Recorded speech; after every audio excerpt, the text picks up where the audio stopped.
Hey everyone, if Opera GX installation is failing, stuck halfway, or showing an error during setup, don't worry.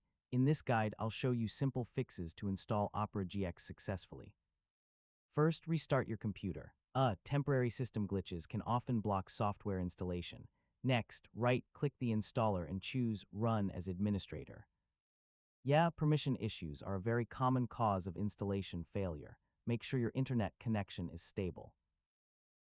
Opera GX needs a stable connection to download required files during setup.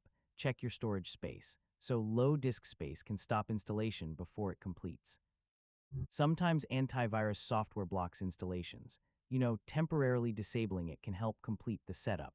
If a previous failed installation exists, it may cause conflicts. Yeah, deleting leftover files can fix the issue. Make sure you're using the latest Opera GX installer. Outdated setup files may not work properly. Close unnecessary background apps, so they can interfere with installation processes. Make sure your Windows system is updated. Yeah, missing updates can cause compatibility issues.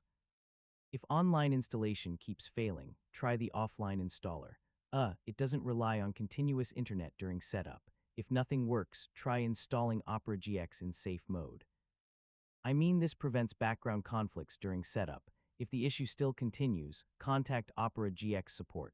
They can help identify deeper system or installation problems, and that's it. One of these methods should help fix Opera GX installation failed issues and get your browser installed successfully. Thanks for watching, and I'll see you in the next tutorial.